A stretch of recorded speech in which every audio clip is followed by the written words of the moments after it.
Do what the big boys do. Copy what works. Welcome to another episode of Self-Employed Success Secrets Monday edition. On today's episode, we're going to talk about being humble and learning from people that are already extraordinarily successful, okay?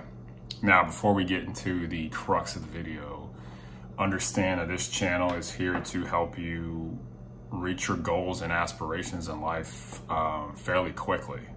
Okay, you don't have an infinite amount of time on this earth. So we're gonna try to find and talk about strategies and things you can do to be successfully self-employed and get the money you want and the time you want and enjoy your life, okay? Now, the first thing we're gonna talk about in this video when we're talking about do what the big boys do, copy what works, is the first thing we're gonna talk about is origination bias. So what is origination bias? Origination bias is where you have to take the credit for coming up with an idea and you won't implement and initiate an idea unless you came up with it. So basically it's a form of pride where if I didn't create it, I don't want to capitalize on it. Okay, I'm gonna say that again. If you didn't create it, you don't want to capitalize on it because you don't have the pride attached to the origination, to the creation, to the birth of this idea, okay?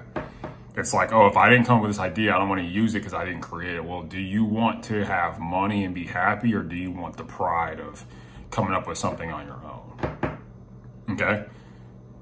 Because there's a formula out there that works, that's been working for a lot of people. They didn't come up with it, they just copied it. Because they care about getting the money and having a good life. They didn't care about looking good. They just care about what can I do to get this money and help these people, okay? Now this goes into our next point, is that do what the big boys do. Any really big business you can think of, they pretty much do the same thing. And it's two things, okay? It's franchise and standardize, okay? What do I mean by that? Okay, I'm gonna add something extra to that towards the end of the video.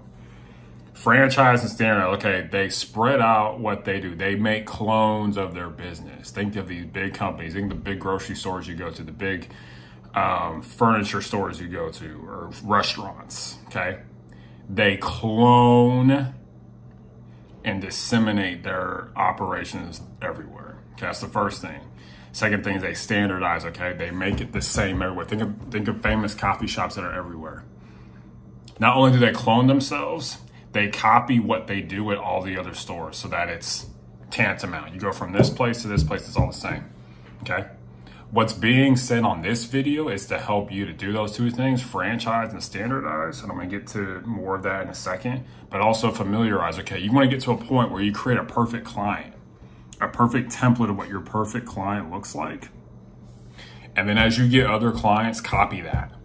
You franchise it. Your franchise, you don't have to get an actual franchise, like a building, a storefront. We're talking about is the idea of a franchise is that. When we say franchise, we mean copy. We mean create clones of what you're doing. The client you're doing here, make it the same with this other person. But when you're self-employed, it's a bit more personal. You want to familiarize. Okay, so you want to franchise, standardize, and then familiarize for what you're doing. Okay, how does this look in real life? Let's say you have an architect, you're self-employed, you have an office in Milwaukee, Wisconsin. You have figured out how to get clients and get projects and work done in Milwaukee, Wisconsin.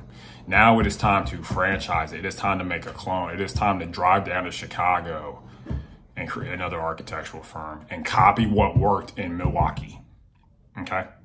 And if you're self-employed, there's gonna be different, like I said, familiarize, you're gonna have to do certain things that dovetail with the differences in your clientele. For example, the way you do things in Milwaukee are gonna be a little bit different than how you do them in Chicago. You're doing the same thing, just in a different way. With each client, you wanna clone it, but you wanna do the same thing in a different way with each client, because every single one of them is it's like its own person. You can't treat everybody the same, okay? So just keep that in mind as you're being self-employed. And why does this matter? It's because you're gonna have to find a way to be efficient, but also make everybody happy. And the same formula isn't gonna make everybody happy. That's why when you go to restaurants, there's different things on the menu because not everybody wants the same thing. You cannot make it boring. I've talked about this before, is that you've got to keep it exciting and enlivening and efficient. But most of all, it's got to be efficient because time is truncated. If we all had 900 years to live, you wouldn't have to be efficient. But when you have a business, you've got to be efficient. You've got to be excellent first, then be efficient. Find a way to make that excellence efficient. So as you're self-employed, and this relates to anything you're doing, you're going to want to expand, okay? Remember, excel, then expand. Do a really, really good job. You're going to start getting clients. But as you're trying to figure out, okay, I have one client, how do I get two? Create the perfect template of what you want in a client and then go from there, okay?